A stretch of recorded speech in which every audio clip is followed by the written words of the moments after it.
너희가 만일 너희를 사랑하는 자만을 사랑하면 칭찬받을 것이 무엇이냐? 죄인들도 사랑하는 자를 사랑하느니라. 너희가 만일 선대하는 자만을 선대하면 칭찬받을 것이 무엇이냐? 죄인들도 이같이 하느니라. 너희가 받기를 바라고 사람들에게 꾸어주면 칭찬받을 것이 무엇이냐? 죄인들도 그만큼 받고자 하여 죄인에게 꾸어주느니라. 오직 너희는 원수를 사랑하고 선대하며 아무것도 바라지 말고 꾸어주라. 그리하면 너희 상이 클 것이요 또 지극히 높으신 이의 아들이 되리니 그는 은혜를 모르는 자와 악한 자에게도 인자하시니라. 너희 아버지의 자비로우심 같이 너희도 자비로운 자가 되라. 비판하지 말라. 그리하면 너희가 비판을 받지 않을 것이요 정죄하지 말라. 그리하면 너희가 정죄를 받지 않을 것이요 용서하라. 그리하면 너희가 용서를 받을 것이요 주라. 그리하면 너희에게 줄 것이니 곧 후이되어 누르고 흔들어 넘치도록 하여 너희에게 안겨주리라. 너희가 헤아리는 그 헤아림으로 너희도 헤아림을 도로 받을 것이니라. 아멘. 우리 성도가 가질 수 있는 최고의 능력은 원수를 사랑하는 것입니다. 원수라는 말 자체가요, 사람으로서는 절대로 사랑할 수 없는 사람, 이런 뜻입니다. 그렇지 않습니까? 그러니까 원수를 사랑하는 말을 조금 길게 풀면 사랑할 수 없는 사람을 사랑하라, 이렇게 되는 겁니다. 우리가 사랑할 수 없는 사람까지도 사랑하는 사람이 된다면요, 그것이야말로 하늘의 능력인 것입니다. 주께서 이 땅에서 행하신 가장 큰 능력이 바로 사랑입니다. 떡 5덩어리와 물고기 2마리로 5,000명이 넘는 사람 먹이신 것은 정말 사람들의 눈으로 볼 때는 큰 능력이죠. 그러나 주님께서는 이런 것들을 능력이라고 하지 않으시고 표적이라고 하셨습니다. 내가 너희를 구원할 메시아로 이 땅에 온 표다, 이렇게 이야기하신 거예요. 진짜 능력은 뭐였냐면요, 십자가에서 자신을 내어주신 것이었습니다. 수치만 봐도 이게 너무나 드러납니다. 오병이어의 이적 때 그걸 먹은 사람이 몇 명이나 될까요? 남자만 5,000명, 여자와 아이들까지 합치면 10,000명에서 15,000명 정도 될 겁니다. 그 사람들이 먹고 그리고 끝났습니다. 그죠? 15,000명이면 굉장한 숫자죠. 그러나 그 자리에서 먹고 끝났습니다. 십자가의 사랑은 여지껏 얼마나 많은 사람이 받았습니까? 수를 셀 수가 없죠. 그리고 그 자리에서 끝난 것이 아니라 주님이 십자가에 달리신 지 2000여 년이 지난 지금까지도 여전히 같은 능력을 발휘합니다. 가장 큰 능력은 뭐예요? 십자가 사랑의 능력입니다. 그런데 이 십자가의 능력은 원수를 사랑하는 능력이었어요.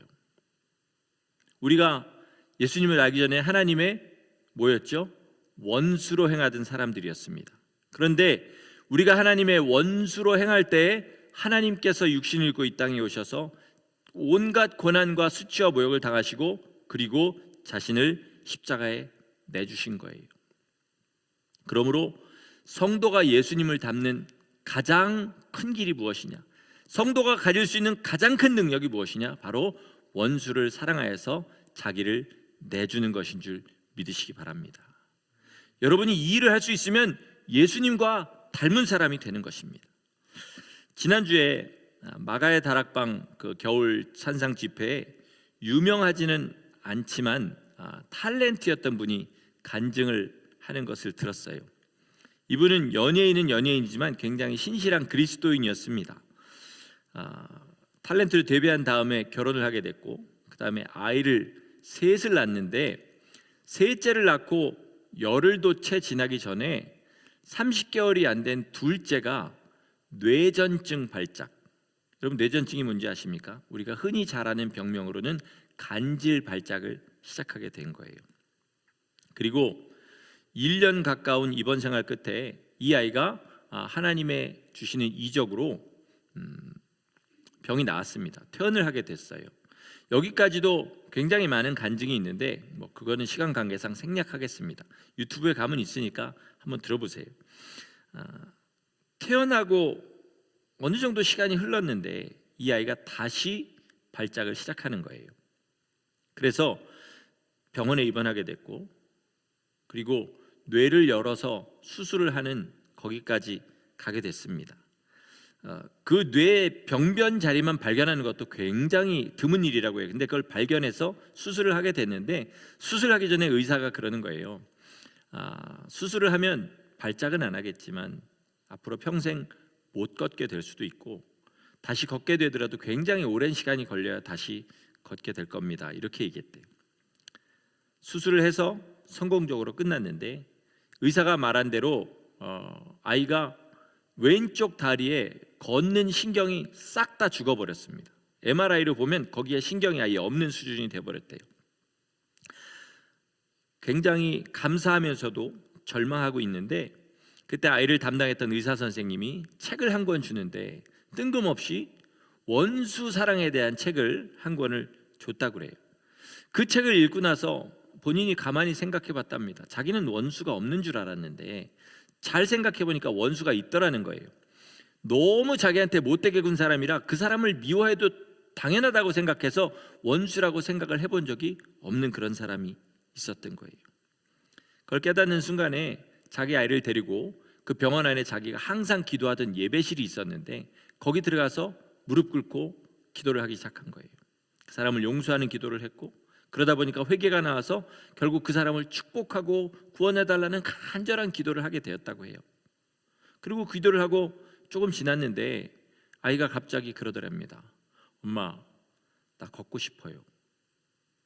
그러니까 걷고 싶다는 소원이 아니라 지금 한번 걸어보고 싶다는 거예요. 그래서 기분이 좀 이상해가지고 스마트폰을 이렇게 해서 녹화로 해놓고, 그리고 아이를 손을 잡고 걷게 하는데 걷기 시작하는 거예요. 그리고 몇 주가 지나서 이 아이는 뛰는 수준의 그런 완전히 모든 것이 다 돌아오는 일이 있었다고 합니다. 이게 간증이니까 그냥 우리 쉽게 그런 일이 있을 수 있지 하는데요, 그 병원 의사들이요 그걸 보고 말도 안 된다, 어떻게 신경이 다 MRI에 새까맣게 죽었는데 이게 다시 살아나서 바로 며칠 만에 걷게 된다는 건 말도 안 된다 그러면서 기가 막혀서 아이가 뛰는 걸 보면서 힘이 빠진다는 식 그렇게 웃을 정도의 큰 기적이었다고 합니다. 이분이 이때까지 정말 수도 없는 회개를 하고 기도를 했어요. 그래서 처음에 아이가 퇴원까지 하게 되었던 겁니다. 그런데 재발에서 들어왔고, 주님이 아이를 완전히 낫게 하신 것은 언제냐? 자기 안에 있는 원수까지 다 용서하고 사랑하는 마음이 되었더니 주님께서 그렇게 하셨다는 겁니다. 여러분, 원수 사랑이 하늘의 능력인 줄 믿으시기 바랍니다. 어려워요. 마음에 미워하는 사람인데 어떻게 용서가 쉽게 됩니까? 그런데 그래서 하늘의 능력인 거예요. 내가 원수를 사랑하고 정말로 그를 용서하고 축복하는 단계가 되면, 이렇게 말하기는 좀 잘못 생각하실까 봐 그런데 우리의 삶의 문제들도 해결이 됩니다. 문제 해결을 위해서 원수를 사랑하는 게 아니라 그게 꼬였기 때문에 이렇게 잘못된 문제들이 다시 제자리를 찾는다는 거죠. 그러니까 우리 원수 사랑은요, 신앙생활의 옵션이 아니에요. 옵션이 아니라 반드시 믿는 사람에게는 나타나야 되는 표입니다. 내가 정말로 십자가의 사랑을 받은 사람이라면 반드시 원수를 사랑하는 것이 나타나야 됩니다. 그렇지 않다면 이건 뭔가 잘못됐다는 거예요. 한번 생각해 보세요. 내가 정말로 미워합니다. 원수 삼은 사람이 있어요. 그 사람 구원해 달라는 기도 나오십니까? 억지로 할 수 있을지 몰라요. 그런데 정말 진심으로 그 사람 지옥 가지 않게 해달라는 기도는 잘 안 나옵니다. 만약에 어떤 사람이 내 물건을 훔치다가 잡혔습니다. 그러면 여러분, 그 사람이 어느 정도 벌을 받으면 만족하시겠습니까? 아마 우리 성도들은 대부분 다 그 사람 그냥 놔주세요, 나한테 초이스가 있으면, 그렇게 이야기하실 겁니다. 그런데 좀 너무 심하게 해서 저 사람을 좀 그냥 용서해 주기는 그렇다, 그러면 어느 정도 벌을 받으셨으면 좋겠습니까? 징역 6개월? 1년? 한번 생각해 보세요. 여러분이 좀 싫어하는 사람이 있는데 내가 저 사람에게 벌을 줄 수 있다 그러면 어느 정도 줬으면 좋겠습니까? 그런데 예를 들어 무기징역, 판사가 나를 너무 좋게 봐가지고 내 편에 들어서 내 물건 훔친 사람한테 무기징역 줬습니다. 그럼 여러분 뭐라 그러시겠어요? 어휴, 그건 너무합니다. 말도 안 됩니다. 그냥 차라리 놔주세요. 그럴 거 아닙니까? 그런데 영원히 꺼지지 않는 불 속에서 영원토록 있어야 됩니다. 아무리 원수라고 해도요, 아무리 원수라고 해도 그 사람이 거기서 영원히 그 벌을 받기를 원한다. 만약에 그렇다면요, 그 사람은 그리스도의 사랑을 받은 사람이 아닌 겁니다. 그렇죠? 왜요? 원래 내가 하나님의 원수였어서 그 벌을 받았어야 되는 사람인데 오직 주님의 사랑으로 나는 용서받고 거기를 면한 사람이에요. 그런데 나한테 뭔가를 잘못한 사람이라고 해서 그 사람이 거기에서 영원히 그 벌을 받기를 그냥 모른 척하거나 아니면 속으로 쾌재를 부르는 사람이다. 그러면 그 사람은 절대로 주님의 사랑을 받은 사람이 아닌 거예요. 고로 구원받은 그리스도인이 아닌 것이죠. 자, 여러분 지금 이 말씀을 들으면서 저는 원수가 없는데요, 이렇게 생각하시는 분도 있을지 모르겠어요. 사실 그렇게 철천지 원수가 있는 사람은 세상에 많지는 않아요. 그죠? 근데 오늘 설교를 제가 지난 주간 동안 묵상하면서 새로운 사실을 하나 발견한 게 있는데요, 그건 뭐냐면요, 원수 사랑하는 것도 작은 데서부터 시작한다는 거예요. 어디부터 시작할 수 있냐면요, 내 가까운 사람들의 단점, 내 가까운 사람들을 우리가 정말 저 모습만큼은 나는 싫다 이러는 면들 다 있잖아요. 그죠? 가족들의 모든 면이 다 사랑스러워 보이는 사람은 별로 없을 거라고 생각합니다. 내 가족의 어떤 면은 정말 보기만 해도 짜증나고, 나 우리 엄마 저러는 거 정말 싫어, 우리 남편, 우리 와이프, 우리 자식 저러는 거 정말로 싫어, 이러는 거 있지 않습니까? 다른 건 몰라도 그런 행동을 할 때만큼은 원수처럼 보이는 그거를 안아줄 수 있어야 된다는 거죠. 고치려고 노력해야 된다는 말이 아니라 안아줄 수 있다는 거예요. 그런 모습들이요, 나중에 가족을 잃고 나면요, 그런 모습마저도 굉장히 그립습니다. 제가 군대 갔다가 좀 예상보다 일찍 제대를 하게 됐습니다. 저희 집 형편이 안 좋았기 때문에 제가 군대 간 사이에 저희 어머니 아버지가 제 방을 누구한테 이렇게 세를 주셨어요. 근데 제가 갑자기 군대에서 일찍 제대를 하게 됐으니까 그 세를 바로 뺄 수가 없잖아요. 그래가지고 제가 한 몇 개월 동안 저희 어머니 아버지 방에서 이렇게 같이 잔 적이 있었습니다. 저희 아버님이 이제 가끔 술을 드시고 들어오시는데 저희 아버지의 주정은 뭐 난폭하거나 행패를 부리는 이런 건 전혀 없었고요, 나지막한 목소리로 피곤할 때까지 잔소리를 하시는 게 저희 아버지의 주정이었어요. 제가 아버지 옆에 있으니까 제 귀에다 대고 성룡아 이러면서 30분에서 1시간 정도 잔소리를 하시는 거예요. 그땐 그게 너무 싫었습니다. 아버지에게 짜증도 내고 막 그랬어요. 근데 지금 생각에는 아버지만 다시 만날 수 있다면 하루에 30분 아니라 3시간이라도 그 잔소리 들어드릴 수 있을 것 같습니다. 굉장히 그 목소리가 그리워요. 그러니까 우리 가족들의 그런 모습들 있잖아요, 그런 갈등들이요, 우리를 참고 기다리시는 예수님의 사랑을 가지고 참아주고 안아줄 수 있으면 아무 문제도 아닌 것들이 너무 많다는 거예요. 안 그렇습니까? 문제는 그 한 사람이 내가 되지 않고 상대방이 되기를 원하는 거예요. 나를 저 사람이 참아주기를 원하지 나는 저 사람을 참아주려고 하지 않는 거예요. 거기서부터 안 되니까 원수 사랑은 꿈도 못 꾸는 겁니다. 마땅히 사랑해야 될 사람들의 단점도 참아주지 못하는 게 우리인데 어떻게 원수를 사랑하겠냐, 이 생각을 지난주 동안 하게 됐어요. 금요일 날 제가 하나님의 임재에 관한 설교를 했는데 들으신 분들은 기억하시겠죠. 하나님의 임재가 강력하게 나타나는 곳이 어디라고 그랬습니까? 사람이 하나님의 다스리심을 받는 곳이라고 그랬어요. 하나님의 뜻을 순종하고 하나님께서 다스리시는 그곳에 하나님은 천지간에 충만하시지만 그 사람에게 하나님의 임재를 강력하게 나타내신다. 제가 그렇게 얘기했죠.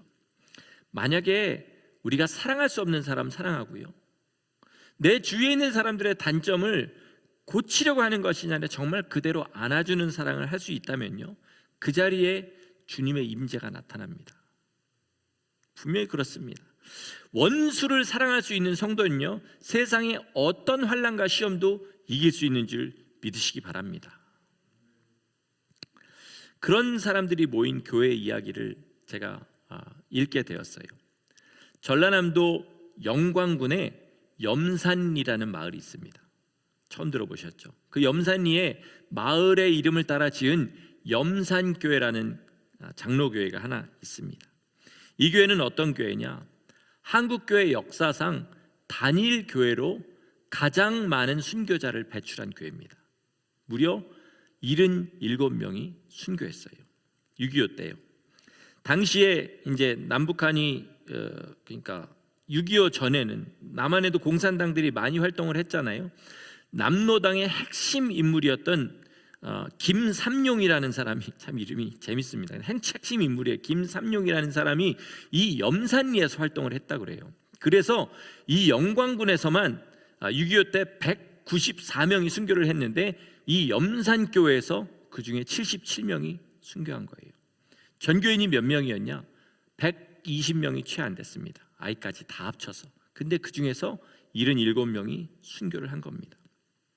대부분 피난 안 가고 교회를 지키다가 인민군에게 죽임을 당했는데, 하루에 77명이 죽은 게 아니라 한 3개월이라는 시간에 걸쳐서 그렇게 죽었다고 합니다. 인민군들이 이 사람들을 죽일 때마다 반드시 한 게 있었어요.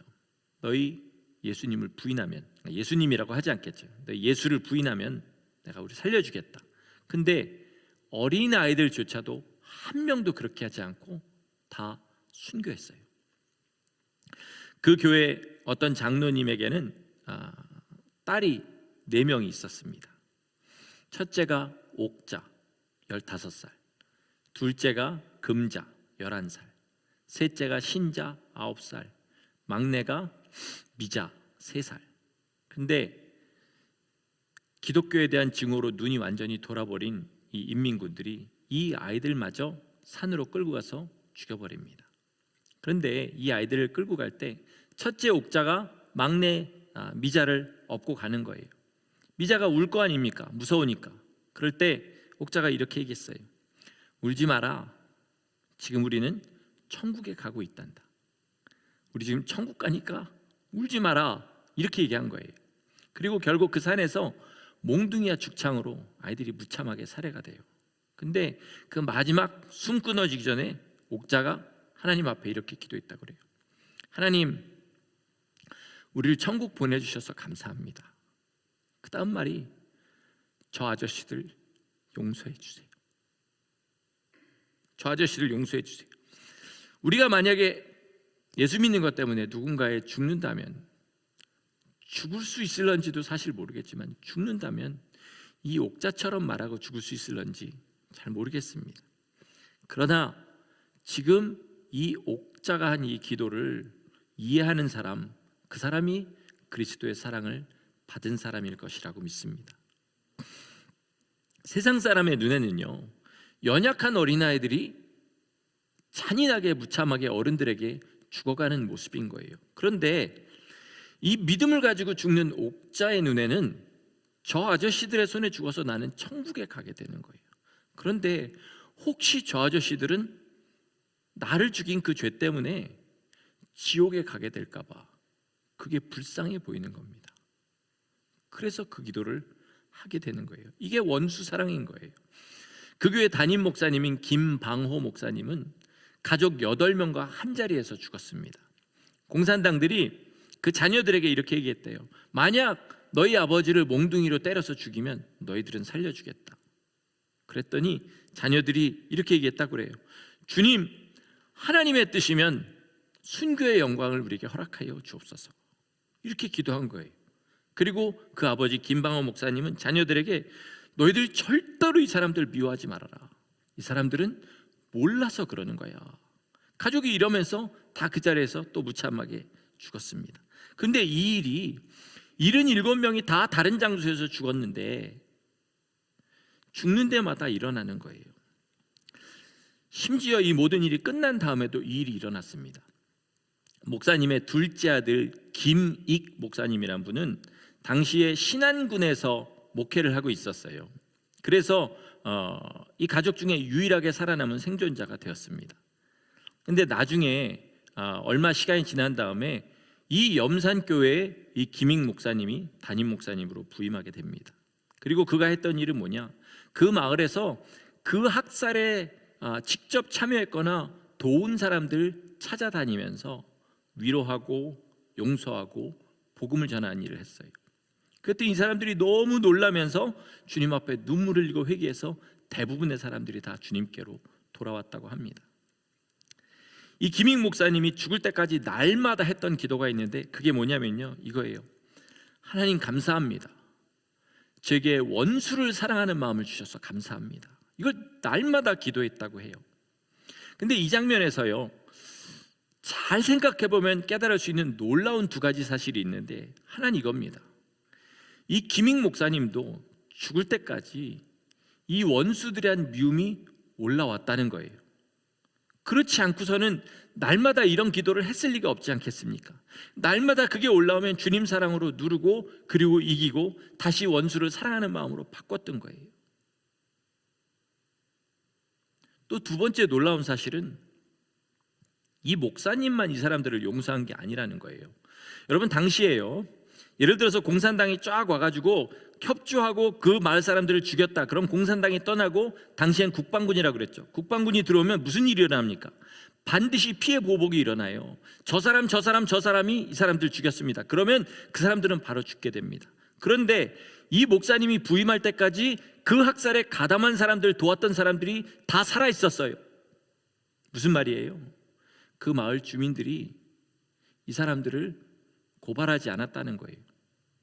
용서했다라는 이야기입니다. 그런데다가 목사님이 부임해서 복음을 전하니까 열매를 맺었다는 거예요. 그런 생각을 했어요. 이런 교인들이니까, 이런 교회니까 하나님께서 그렇게 많은 순교자를 허락하셨구나 라는 생각을 하게 되었습니다. 계시록의 7교회 중에 빌라델비아 교회가 생각이 났습니다. 너희가 적은 능력을 가지고도 내 이름을 배반하지 않았다. 주님 앞에 그렇게 칭찬받는 빌라델비아 교회가 생각이 났습니다. 마치 이 교회에게 주님이 하시는 말씀 같았어요. 자, 이제 우리를 좀 돌아보기를 원합니다. 우리 모두 이런 믿음, 이런 사랑 가지기를 소원하시는 줄 믿습니다. 더구나 지금 너무 빤히 어두운 때가 우리에게 진짜로 걸어오는 게 아니라 달려오는 것처럼 우리에게 다가오고 있습니다.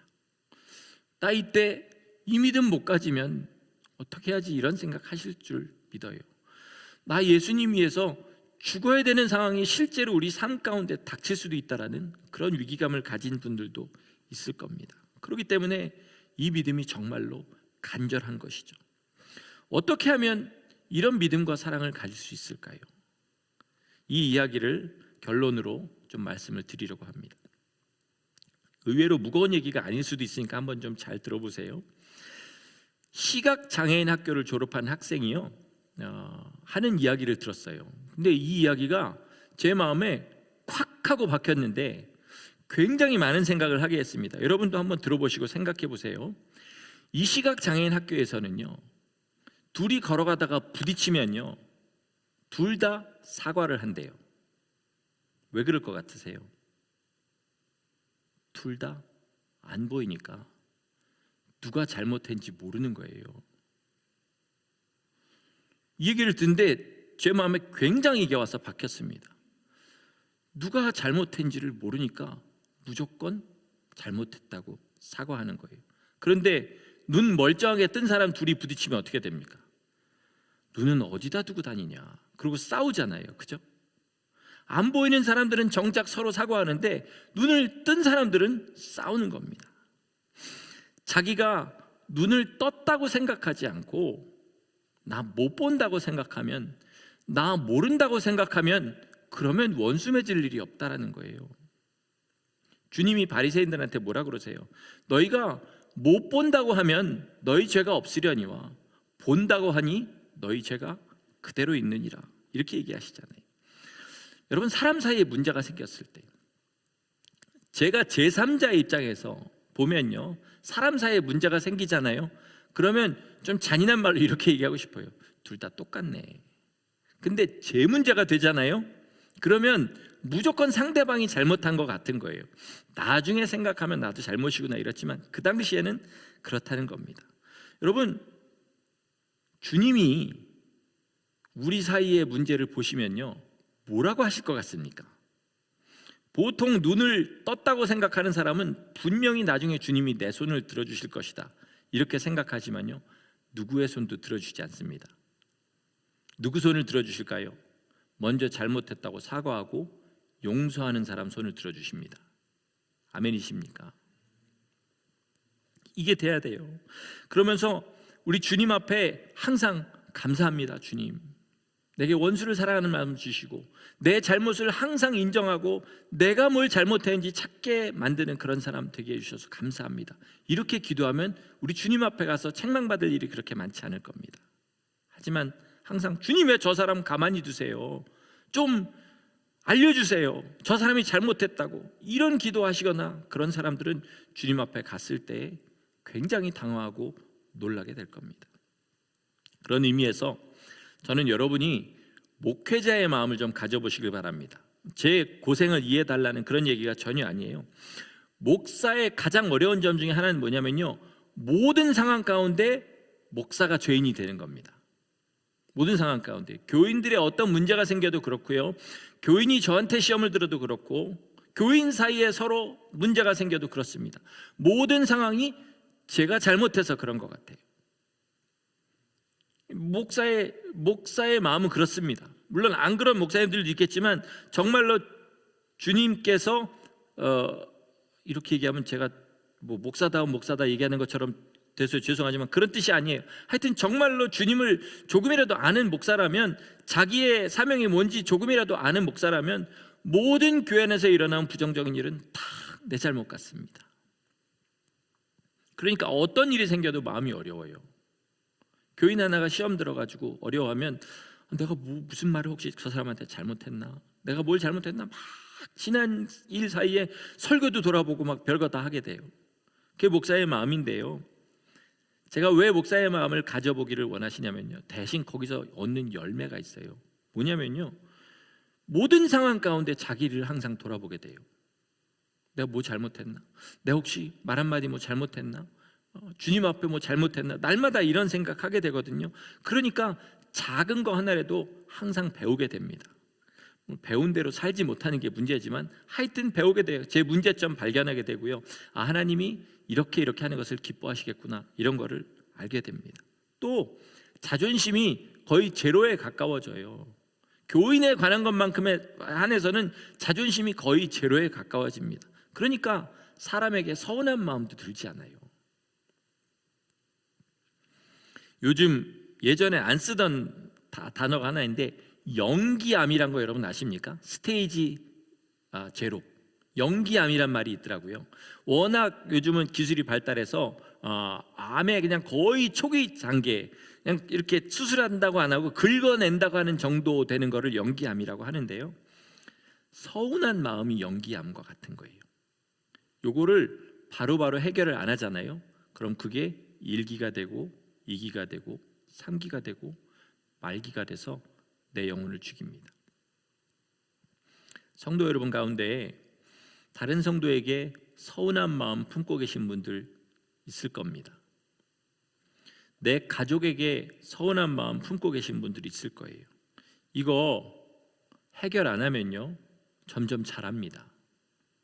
그리고 멀쩡한 가족이 서로 잘 지내다가 그 문제만 터지면 원수처럼 그렇게 싸우는 가족으로 변해요. 그런데 한 사람만 주님의 마음을 가지면요, 그게 문제가 아닌 것처럼 없어진다는 거예요. 마지막으로 한 말씀만 드리겠습니다. 여러분, 순종을 어떻게 하느냐, 여기에 대한 순종, 제가 지금부터 하는 얘기를 듣고 꼭 하시기 바랍니다. 나 마음으로 저 사람 용서했어 그러잖아요. 좀 속된 표현 쓰겠습니다. 이거 말짱 뻥입니다. 거짓말이에요. 마음으로 용서했는데 몸이 안 움직이는 경우는 절대 없어요. 내 마음이 변하면 몸은 반드시 변합니다. 나 마음으로 저 사람 용서했는데 저 사람 앞에 가면 왠지 그냥 몸이 굳어서 안 돼요. 아니에요. 성경은 뭐라 그러냐면 내 원수가 줄이면 뭐라 그랬어요? 먹여라. 내 원수가 목마르면 마시게 해라. 일단 몸이 움직여야 돼요. 몸이 움직이는데 여전히 마음은 용서하지 못한 경우는 있어도요, 내 마음에서 누군가를 진짜 용서했는데 몸이 안 움직인다, 이건 거짓말이라는 거예요. 그러므로 여러분 뭐부터 하셔야 되냐면 마음으로 용서하지 마시고요, 미운 사람 있으면 베푸셔야 돼요. 가서 뭔가 하셔야 돼요. 혹시 교인 중에 미운 사람 있으면 이번 주에는 하지 마세요. 그러면 저 사람이 나 미워하고 있었구나 이렇게 생각하게 되니까 이번 주엔 하지 마시고 좀 설교가 다른 쪽으로 이렇게 간 다음에 한 달쯤 지난 다음에 그렇게 하시면 되겠습니다. 마음에는 품고 계세요. 가족에게 하세요. 내 가족이 정말로 보기 싫은 모습 있잖아요. 그거 보일 때 안아주세요. 마음으로 용납하세요. 그리고 내가 그걸 안을 때 우리 주님께서 저 사람을 새롭게 하실 것이다. 또는 알고 보니까 저 사람이 문제가 아니라 내 악독한 눈이 문제였다는 사실을 또 깨닫게 하실 겁니다. 이렇게 할 때 우리의 삶에 주님의 사랑이 나타나고, 그럴 때 가정에서 빛이 나고 교회에서 빛이 나고, 그것들을 보면서 사람들이 예수 믿을 만한 거구나 이렇게 되는 건데요, 예수 믿는 사람이 더 마음이 차갑고 서로 간에 서로 비판하고 이렇게 되면 그 교회, 그런 예수님 사람들이 믿고 싶지 않아지는 것입니다. 여러분, 누구든지 안아주고 누구든지 용납해주고 누구든지 참아주고 원수를 사랑할 수 있는 그런 최고의 성도들 되시기를 예수님의 이름으로 간절히 축원합니다. 아멘. 기도하시겠습니다.